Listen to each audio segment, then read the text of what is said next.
todos, que a graça e a paz do nosso Senhor e Salvador Jesus Cristo estejam com todos vocês. Nós estamos aqui nessa manhã, nesse domingo de Páscoa, aqui a mais uma transmissão da nossa EDA, nossa Escola de Discípulos Aliançados, onde nós estamos estudando a quarta parte do livro de Ruth. A quarta parte do livro de Ruth, onde nós vamos falar do segundo passo do regresso de Noemi e Ruth para a terra de Belém. Nós vamos falar nessa manhã sobre o catar a sobra da colheita, que é um direito dos pobres. Na semana passada, nós falamos sobre o primeiro passo, que foi a tomada de decisão de Ruth e Noemi voltarem para Belém. Então eu quero ler com vocês nesse momento o capítulo 2 do livro de Ruth, do verso 1 até o verso de número 6, que nos diz: E Noemi tinha um parente da parte de seu marido, um poderoso homem de riqueza, da família de Elimeleque, e o seu nome era Boaz. E Ruth, a moabita, disse a Noemi: Deixa-me ir agora até o campo para colher espigas de cereal, após aquele em cujo olhar eu achar graça. E ela lhe disse: Vai, minha filha. E ela foi e veio e colheu no campo após os ceifeiros. E aconteceu dela se encontrar em uma parte do campo pertencente a Boaz, que era da parentela de Elimeleque. E eis que Boaz veio de Belém e disse aos ceifeiros: O Senhor seja convosco. E eles lhe responderam: O Senhor te abençoe. Então Boaz disse ao seu servo, que estava estabelecido sobre os ceifeiros: De quem é esta donzela? E o servo que estava estabelecido sobre os ceifeiros respondeu e disse: Ela é a donzela moabita que voltou com Noemi da terra de Moabe. Então hoje, o segundo passo do regresso de Noemi e Ruth. Mas antes de entrar nesse detalhe, eu quero pedir para vocês, e para vocês curtir, as nossas lives, compartilhar as nossas lives e comentar todas elas. Nós estamos aí transmitindo diretamente do Facebook e sempre também nós disponibilizamos no canal do YouTube, o canal Ronan de Mendonça. Tem lá, você busca e compartilhe esses vídeos. Então, nós estamos aqui para divulgar a palavra de Deus. E hoje, às 19 horas, também nós estaremos ao vivo, diretamente da sede, transmitindo uma palavra para o seu coração. Hoje, domingo de Páscoa, nós da Fonte de Água Viva, os bispos Ronan e Rose, e toda a sua equipe quer desejar a você uma feliz Páscoa. Sejam bem-vindos todos vocês, que vocês venham ter um dia tremendo, um dia abençoado e um dia debaixo da presença do Senhor. Vamos falar do segundo passo. Qual é o segundo passo para sair da escassez e ir para a fartura? O que esse livro nos ensina? O que nós podemos aprender com esse livro nessa manhã? Então, primeiramente, nós vamos analisar de perto a divisão desse livro e desse segundo passo aqui no capítulo 2, do versículo 1 até o verso de número 23. O capítulo 2, do 1 ao 2, vai nos apresentar a história de Boaz, a história de Ruth e o quanto Ruth e Noemi planejam uma ação. O capítulo 2, no verso 3, ele vai falar que Ruth vai catar os restolhos no campo de Boaz. Do versículo 4 até o versículo 7, Boaz conversa com os empregados sobre Ruth.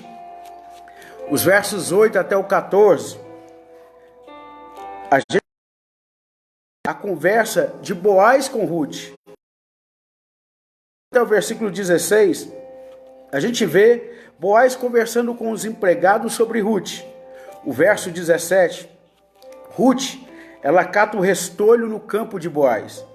E do versículo 18 até o versículo 23, que é essa parte hoje que nós estaremos estudando sobre o direito de catar da colheita, que é um direito dos pobres, nós vamos ver Ruth e Noemi, uma revisão e descobrindo quem de fato é Boaz. Lembrando aqui a todos vocês que nós temos uma equipe de cuidado pastoral, que nos acompanha em toda de uma oração, você que precisa de um conselho, você que precisa de uma orientação espiritual, nós temos uma equipe à sua disposição para estar atendendo você, conversando com você, vai deixando aí o seu pedido de oração, vai deixando aí nesse momento, aí a sua petição, que nós teremos uma equipe aí pronta para te servir. Amém, meu povo? Então, é da mesma maneira que nós analisamos o texto da semana passada, nós vamos analisar hoje. A gente vai ver o texto como um tecido. Lembrando que cada linha, ela representa uma palavra que vai dando cores e sentido a esse tecido. Então, quando nós olhamos os versículos de 1 a 7, nós vamos ver que os assuntos dessa primeira parte, eles vão ser retomados em ordem inversa na segunda metade, descrita do versículo 15 até o verso de número 23. O centro, o miolo desse segundo passo, está na conversa entre Boaz e Ruth, descrita entre os versículos 8 e 14. Então nós precisamos entender a cor do tecido desse texto. Enquanto no primeiro capítulo, na semana passada, a gente estava analisando o primeiro passo, que é o regresso, a volta. A palavra voltar, ela foi expressa 12 vezes. E aqui nesse texto não é diferente. Só que aqui, o que ocorre 12 vezes é o catar o restolho. Essas palavras, elas acontecem 12 vezes nesse texto. E é o sinal de que o fio da meada, ele passa por aqui. Então, catar esse restolho ou colher a sobra que fica no campo depois da colheita era um direito dos pobres, dos estrangeiros, conforme está descrito em Levítico 19, do 9 ao 10. Deus, ele diz ao dono da colheita: quando você estiver ceifando a colheita em seu campo e esquecer atrás um feixe, não volte para o seu campo para pegá-lo. Deixe-o para o imigrante, para o órfão e para a viúva. Deuteronômio 24, verso 19. O resto da colheita, o que sobrava da colheita, era para os pobres. Era um direito dos pobres. Só que na época de Ruth, os pobres só podiam pegar esses restos da colheita se o dono da colheita permitisse. Se ele desse licença, conforme está descrito no capítulo 2, verso 2. Então o direito do pobre, ele havia sido transformado em esmola. Aquilo que era um direito, que era um dever, ricos deixarem para os pobres, passou a ser agora simplesmente uma esmola, e eles davam para quem eles queriam. Então, sobre essas informações que nós temos, essas costuras que nós temos do texto, nós vamos ler o próprio texto que nos descreve o segundo passo, que vai iniciar no verso 2 e o verso 3 do capítulo 2. E Ruth, a moabita, disse a Noemi: deixai-me ir agora até o campo, para colher espigas de cereal. Após de olhar eu achar graça. E ela disse: vai, minha filha. E ela foi e veio e colheu no campo após os ceifeiros. E aconteceu dela se encontrar em uma parte do campo pertencente a Boaz, que era parente de Elimeleque. Então, sobretudo, 3 coisas aqui me chamam a atenção nesse início de segundo passo, nessa segunda caminhada. Primeiro, as 2 mulheres tinham voltado a Belém e elas tinham vindo em busca de pão. Ruth capítulo 1, verso 6. E como conseguir pão quando se é pobre? Sendo época da colheita, capítulo 1, verso 22. a lei de Deus dava o direito de catar restolho. E por isso elas resolvem catar a sobra da colheita. Com outras palavras, elas são orientadas pela lei de Deus, pela palavra de Deus, e que elas descobrem o caminho e vão seguir em busca do seu direito. Ou seja, quando nós somos orientados pela palavra de Deus, pela lei de Deus, eu quero dizer para você, o resultado ele é certo. Quando nós temos a orientação da palavra de Deus, nós conseguimos alcançar um grande resultado. Segunda ideia, a ideia de catar a sobra, ela vinha de Ruth, capítulo 2, verso 2. Era o seu triplo direito, como pobre, como viúva e como estrangeiro. Mas, no entanto, ela vai com a mentalidade de quem pede esmola. Olha o que ela diz, capítulo 2, verso 2. Se alguém me deixar, irei atrás dele catando uma espiga. A mentalidade aqui é de quem estava pedindo esmola. Não era de quem tinha um direito adquirido. Em vez dela entender que ela tinha o direito, ela estava ali mendigando. Só que Deus, ele vê tudo. Então Ruth ainda não tem consciência clara dos seus direitos. Lembrando, é que a luz só se faz na travessia. A luz, ela só vai se manifestar para mim e para você na medida que nós tivermos uma atitude e começarmos a andar. E essa luz, ela vai ser manifesta. E nós teremos a oportunidade de verdadeiramente conquistar aquilo que é de direito nosso. O terceiro ponto. Antes da ação, as duas mulheres conversaram para combinar as coisas. Versículo 2, e o capítulo 3, do verso 1 até o 5. Depois dessa ação, elas se reúnem e planejar os seus próximos passos. Os versículos 18 até o 22. E lá no capítulo 3, do verso 16 e 18. As duas se orientam não a partir de um plano já pronto, mas a partir de fatos que estão acontecendo. E é a partir do que é dentro dos fatos, a partir da luz e a partir da fé. Elas não discutem teorias, elas são pessoas práticas, elas querem resolver os problemas concretos da vida, a falta de pão, a questão da família e a falta de terra. Então, eu quero que você pense comigo um pouco. Tudo isso faz a gente parar e lembrar acerca da nossa caminhada até hoje. E diante disso eu quero deixar 3 perguntas para vocês meditarem. Primeiro, quais os direitos que vocês, em nossa comunidade, descobriram à luz? Essa é a primeira pergunta. A segunda, vocês conhecem algum direito dos pobres que foi transformado em esmola? Como vocês fazem para que os direitos dos pobres sejam respeitados? Pense na nossa Constituição. Eu não vou adentrar nela não. Mas essa segunda pergunta. Pense lá nos direitos e garantias fundamentais de cada cidadão brasileiro. A Bíblia, ela é tão atual como ela foi nos dias que ela foi escrita. Terceira pergunta. Ruth, ela não tinha consciência clara dos seus direitos.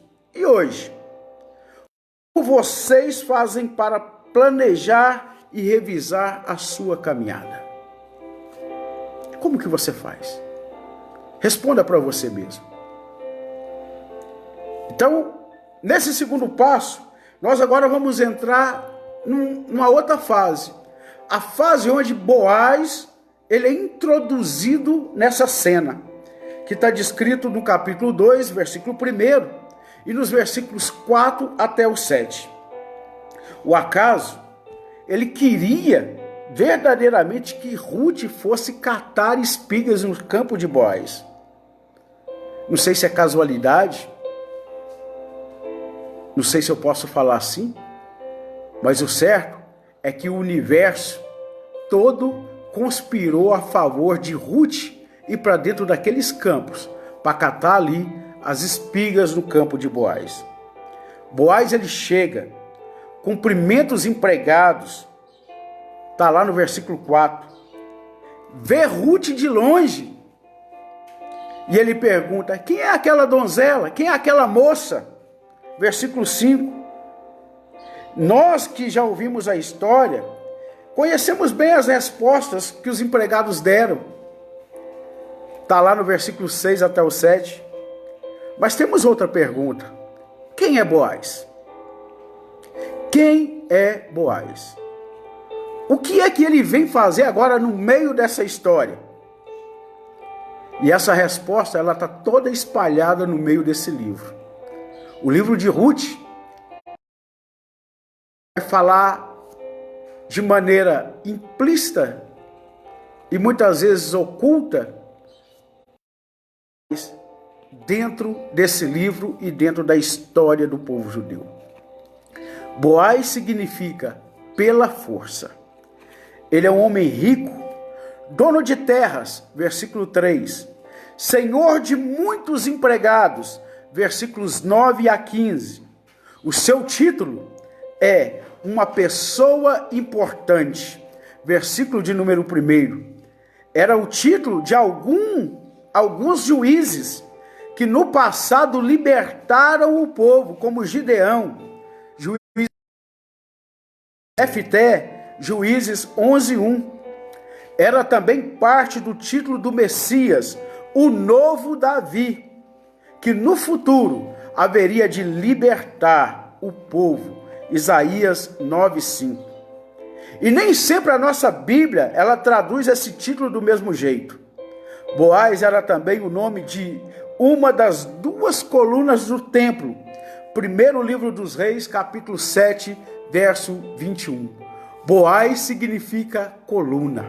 Boaz significa aquele que toma pela força. Boaz significa aquele que liberta. E eu quero dizer para você, nesse domingo de Páscoa, aquele que liberta já ressuscitou para transformar a sua vida e te libertar de todo o cativeiro, de todas as correntes, de tudo aquilo que te oprime, te escraviza, porque Satanás, ele não tem poder sobre a vida do povo de Deus. Qual é o papel de Boaz dentro dessa história? Qual é o papel dele? Ruth, ela faz lembrar as mulheres estrangeiras que foram expulsas por Esdras. Mais à frente, eu quero depois estudar com vocês o livro de Esdras, para vocês entenderem todo o processo de Esdras, o que Esdras fez, né? Qual foi a tomada de decisão dele, o qual expulsou todo o povo estrangeiro do meio da nação de Israel. E no meio desse pacote, Ruth representa essas mulheres, esse povo estrangeiro que foi expulso.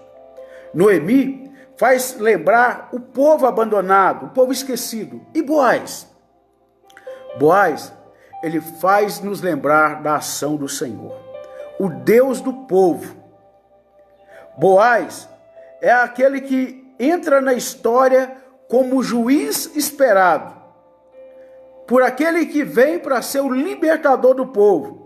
Através dele, pela força dele, o Senhor vai salvar o teu povo. É pela sua força que o problema do povo vai ser resolvido.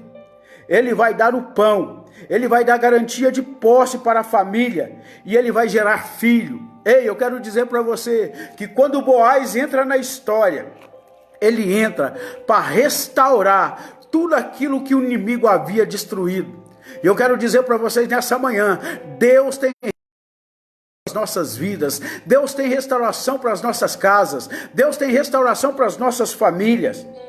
Então, apesar de tudo isso que nós vemos, de tudo isso que nós estamos analisando, Boaz, ele não lidera nada, ele não impõe nada, ele não tem uma proposta e nem muito menos um projeto. Boaz, ele simplesmente executa as sugestões das duas viúvas. Está lá descrito em Ruth, capítulo 3, versículo 11. No fim, após ter feito tudo, ele fica sem nada. Sem a terra que comprou, sem o filho que gerou e sem o nome que perpetuou. Sem o direito do resgate que conquistou. Boaz, ele não tem lucro nenhum, nem vantagem nenhuma. E você sabe o que me faz lembrar isso aqui? Me faz lembrar de Jesus Cristo. Me faz lembrar do projeto de Deus para as nossas vidas. Boaz aqui está imitando o próprio Deus. Porque ele presta um serviço para Noemi e Ruth, para que Ruth e Noemi venham conquistar o filho, a sua terra e o seu pão, sem esperar nada em troca. Isso é verdadeiramente amar, cuidar e servir. Nós precisamos entender isso. Nós estamos aqui para amar, para cuidar e para servir. Lembrando aí, nós estamos aí com a nossa equipe pastoral, ei? Os nossos pastores estão aí antenados comigo, pastor João, Terezinha, pastor Valmir, pastor Ione, pastor Aline, estão todo mundo aqui conectado comigo. Você fala os presbíteros, presbítero Rafael, né? Toda a nossa equipe está aqui conectada nessa manhã. Nós estamos aqui para acompanhar você, para levar cuidado na sua vida. Você que precisa de um conselho, você que precisa de uma orientação, de uma reorientação, nós estamos aqui. Chame os nossos pastores, vai conversando com eles aí, essa live, vai comentando aí, faz o seu pedido de oração, clama aí por ajuda. Nós estamos aqui para servir, amém? E diante de tudo isso, diante de tudo que Boaz fez, nós precisamos pensar um pouquinho. Tudo que Boaz fez nos faz a nossa caminhada até hoje. Os problemas do rico, o problema da classe média e o papel de renovação da igreja e a reconstrução do povo. Então, eles são convidados, todos são convidados a imitar a Boaz. Será que vão ter humildade necessária para tanto? Será que nossos líderes hoje, a nossa liderança hoje, o nosso povo hoje, ele tem humildade necessária para imitar Boaz? Cuidar, amar e servir, sem esperar nada em troca. Segunda pergunta para você pensar. Aqui não se trata somente de uma classe média. Será que os coordenadores, os líderes, os ministros, os pastores, os bispos imitam a Boaz? Até que ponto nós estamos imitando a atitude de Deus, a atitude de Boaz? Terceira pergunta. E os políticos? Deputados? Até que ponto eles conseguem imitar a Deus? Ou eles são mais para demônios do que para Deus? Quarta pergunta. E o que fazemos para ajudá-los, para que possam imitar a Boaz? Então nós precisamos parar e pensar no meio dessa caminhada, no meio dessa jornada. E nesse segundo passo, nós vamos entrar agora entre os versículos 8 e 12 do capítulo de número 2. É onde a gente vai ver a expressão que Deus lhe pague em dobro. Né? Quantas vezes a gente usa essa expressão, né? Deus lhe paga em dobro, Deus lhe restitua em dobro. E nesse momento aqui, a gente vai encontrar essa fala. Boaz, ele gostou tanto que ele apaixonou-se por ela. Foi amor à primeira vista. E ele insistiu para ela não ir embora. Está lá no versículo de número 8. Ele ofereceu para ela proteção, ofereceu para ela água, ele ofereceu para ela as sobras da colheita. Versículo de número 9. Ruth até estranhou a oferta e perguntou pelo motivo de tanto favor. Está lá no versículo 10. E a resposta de Boaz está no versículo 11 e 12. Ela é o miolo desse segundo passo. É por meio dela que Boaz fala ao coração de Ruth. Está lá no versículo 13. Vamos escutar. Fiquei sabendo de tudo, o que você fez por sua sogra. Depois que você perdeu o marido, você deixou pai e mãe, abandonou a sua terra natal e veio viver no meio de um povo que você não conhecia. O Senhor lhe pague o que você fez. Que você receba uma grande recompensa de Deus, do Deus de Israel, pois foi debaixo das asas dele que você veio buscar abrigo. Versículos 11 e 12. Aqui a gente aprende algumas lições. Primeiro, o motivo que levou Boaz a acolher Ruth com tantos favores foi a opção que ela fez de ficar ao lado de Noemi, ao lado da sua sogra. Boaz diz assim: fiquei sabendo de tudo que você fez por sua sogra. Ei, ninguém precisa ver o que você faz. Tem sempre vendo.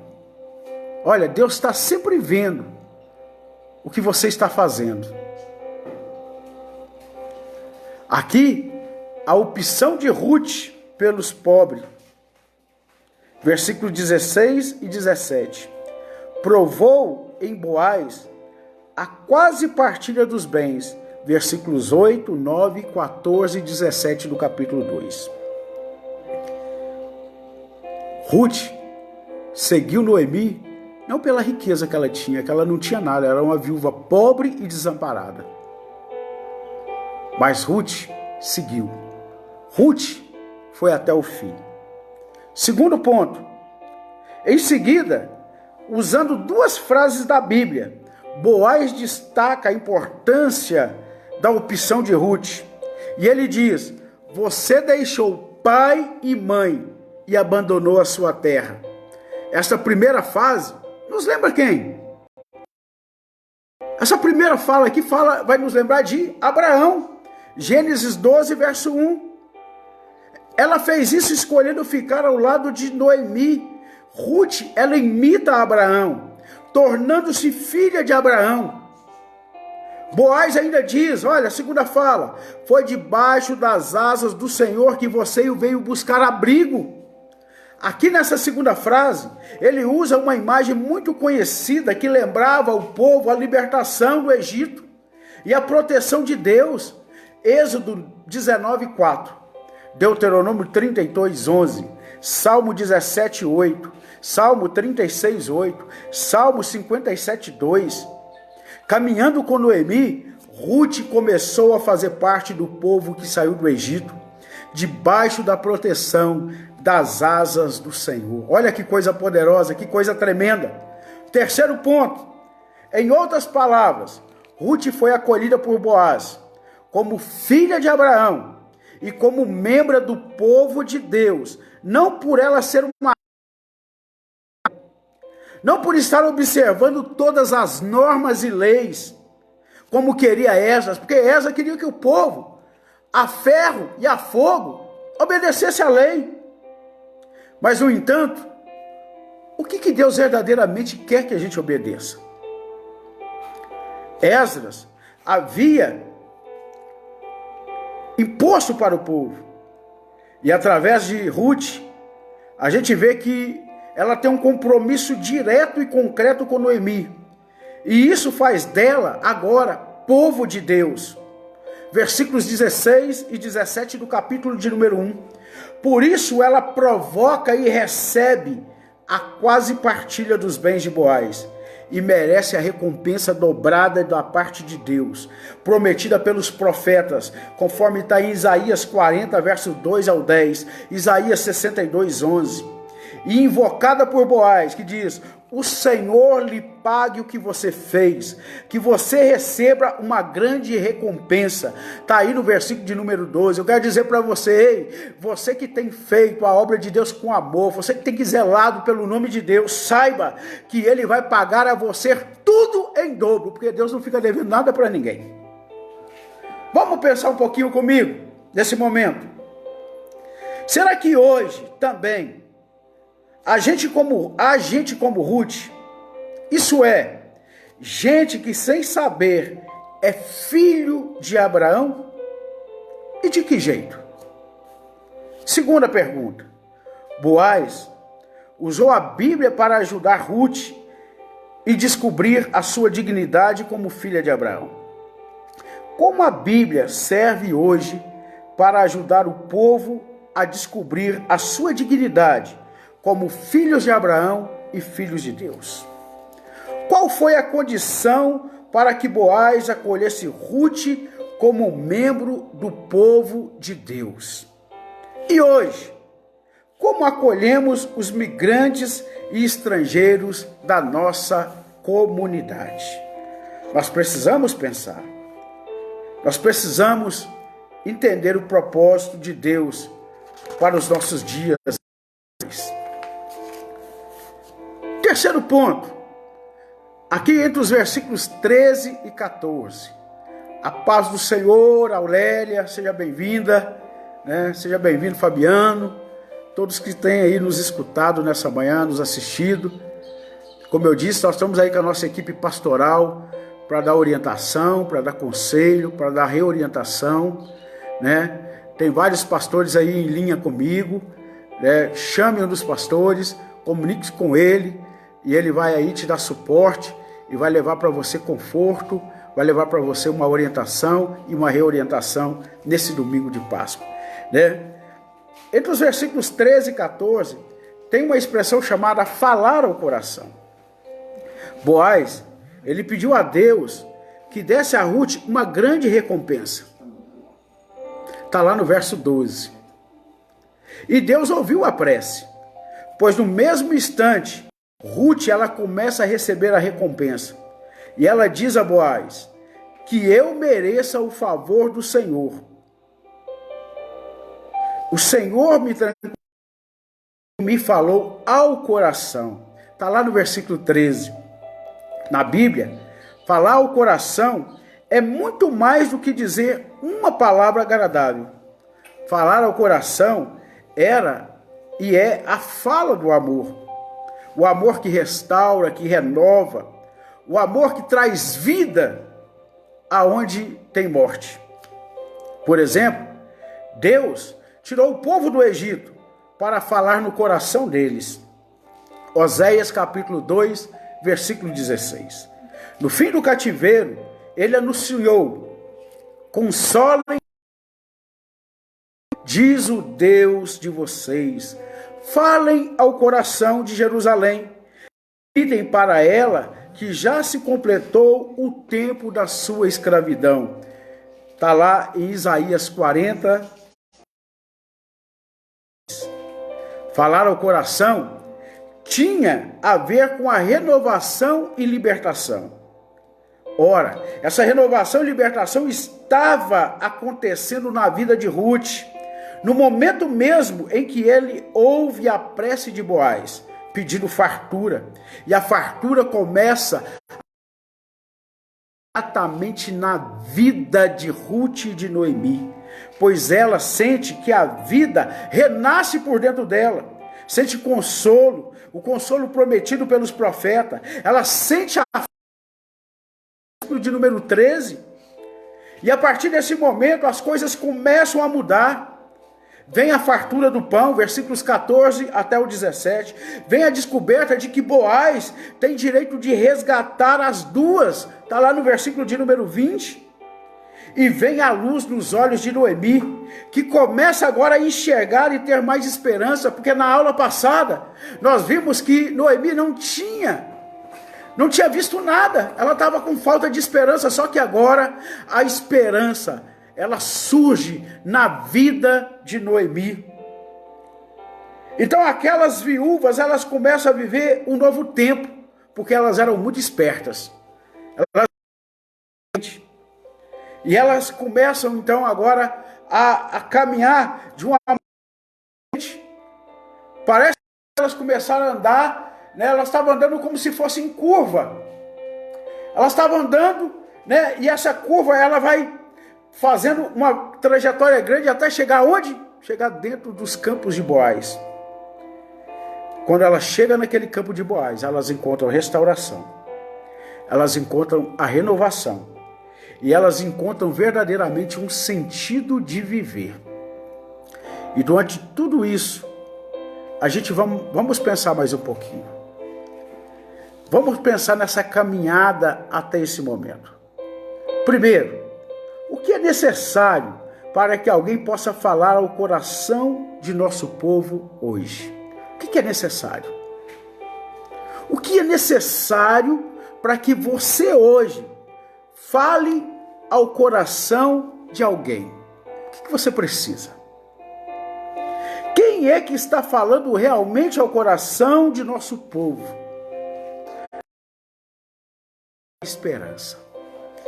Quem está falando realmente ao coração?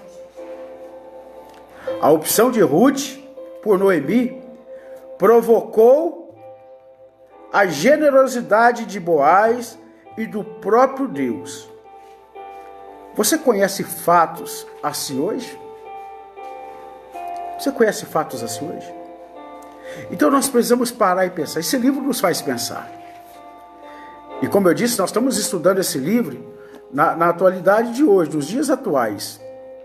Esse livro é tão contemporâneo como ele é um livro tão atual como foi nos dias que foi escrito. E o que nós aprendemos agora entre os versículos 15 e 17? Nós vamos ver surpresas, vamos ver imprevistos e vamos ver acasos da caminhada. Ouvindo a história de Ruth, é como se a gente andasse por uma estrada cheia de curvas. E depois de cada curva se abrisse diante de mim, de você, uma paisagem nova, totalmente desconhecida, totalmente inesperada. E isso foi o caso que levou Ruth até os campos de Boaz, o versículo de número 3. E por causa deste caso, os fatos se desenrolam para além do previsto. Primeiro ponto: colhendo a sobra do campo de Boaz, Ruth colheu também a amizade e o amor do mesmo. E colhendo o amor, nós vamos ver que colheu também a solução para todos os seus problemas. O amor, ele é a chave que muda a história de qualquer ser humano. O amor é a chave para mudar a sua história nessa manhã. Segundo ponto: Ruth esperava uma esmola e acabou recebendo quase uma partilha. O seu direito foi respeitado para além do que a lei exigia. Terceiro ponto: fazendo revisão, as duas mulheres descobrem que o acaso as levou ao campo daquele que, de acordo com a lei, tinha a obrigação de ajudá-las. E esse homem é nosso parente. É um dos que tem direito de resgate sobre nós. Versículo 20. Então, quando nós olhamos para esse texto, quando nós olhamos para essa realidade, a gente vai ver que o acaso ou o universo sempre vai conspirar a favor daqueles que estão orientados pela palavra de Deus. A orientação pela palavra de Deus, ela é a resposta para a gente alcançar verdadeiramente os lugares que Deus tem preparado para a nossa vida. Então, a gente vai ver nesse livro e nessa história uma surpresa após a outra. E é muito acaso de uma vez só, é muitas coisas que acontecem. Então, o livro ele descreve fatos e o livro ele vai nos ensinar que a vida de Ruth, ela não foi simplesmente.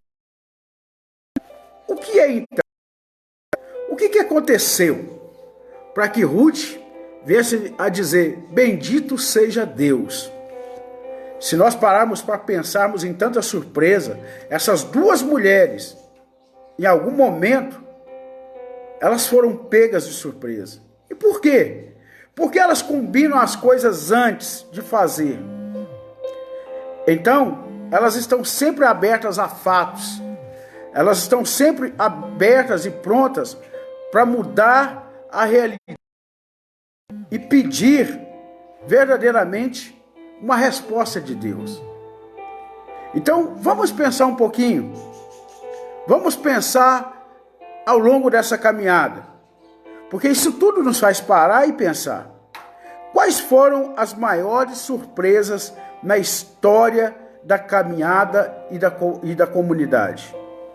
Quais foram as maiores histórias e surpresas que nós já vivemos? Talvez esse momento, da agora que nós estamos vivendo, é o momento que para alguns foram pegos de surpresa. E essa é a pergunta que eu faço para vocês. Quais foram as maiores surpresas na sua história ao longo da caminhada, ao longo da jornada, de nós como igreja? Como vocês fazem para não serem pegos de surpresa? Vocês têm planejado? Vocês têm projetado? Vocês têm realizado um plano de ação? Terceiro, vocês já tiveram de mudar os planos alguma vez? Quantas vezes você parou e teve que tomar um novo caminho? E no meio desses acasos da vida, vocês conseguiram, em algum momento, descobrir a presença de Deus? E como? Pare e pense. Pare e depois escreva essas respostas dentro da tábua do seu coração. E rumo ao final desse segundo passo, nós vamos ler os versículos 18 até o 23. É onde a nova esperança, ela nasce dentro de fatos. Então, no começo da história, não havia esperança. Versículos de 1 a 5. No fim do primeiro passo, havia sinais de esperança. Mas Noemi,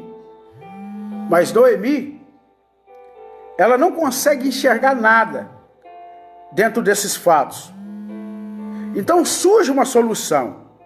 Boaz resgatar, está lá no versículo de número 20. E com essa luz, Noemi, ele orienta Ruth e planeja agora o terceiro passo.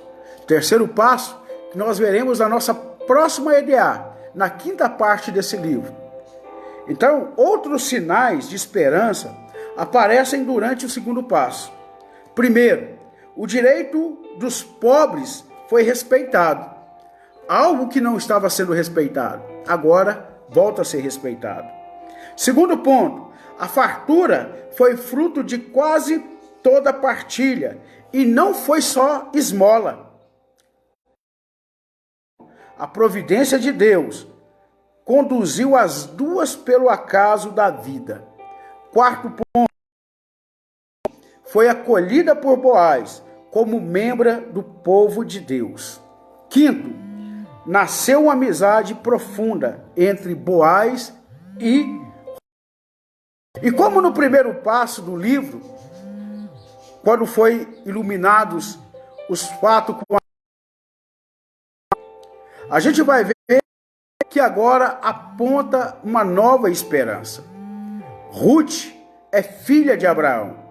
Ruth buscou amparo debaixo das asas do Senhor. Boaz é o juiz que libertar o povo. Boaz é a imagem do futuro Messias que vai vir sobre a nação de Israel. E aqui eu chego ao fim desse segundo passo com duas novas perguntas. Primeiro, terminou o tempo da colheita e Ruth ficou em casa. Verso 23 do capítulo 2. E agora? Onde vão arrumar pão para comer? Essa é a primeira pergunta. Segunda pergunta. Descobriram que Boaz tem direito de resgate sobre elas. Como agora vão fazer para que Boaz exerça o seu direito, cumpra o seu dever e resolva assim o problema das viúvas?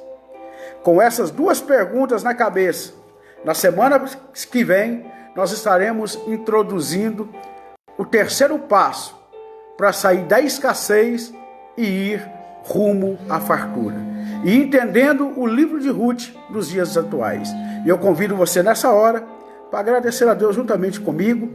Eu quero agradecer cada um de vocês que me assistiu, que me acompanhou nesse momento. Que Deus, nesse domingo de Páscoa, venha derramar bênção sem medida sobre a tua vida. E nessa hora, oremos a Deus. Pai, em o nome de Jesus, eu quero te dar graças por essa manhã.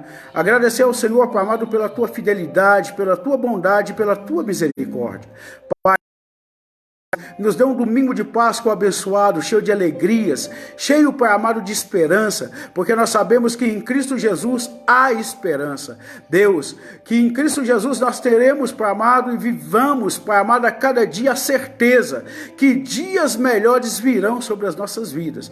Pai, em o nome de Jesus eu te agradeço. Em o nome de Jesus, Pai amado, abençoe cada um dos meus ouvintes, e eu aguardo vocês hoje, às 19 horas, no nome de Jesus.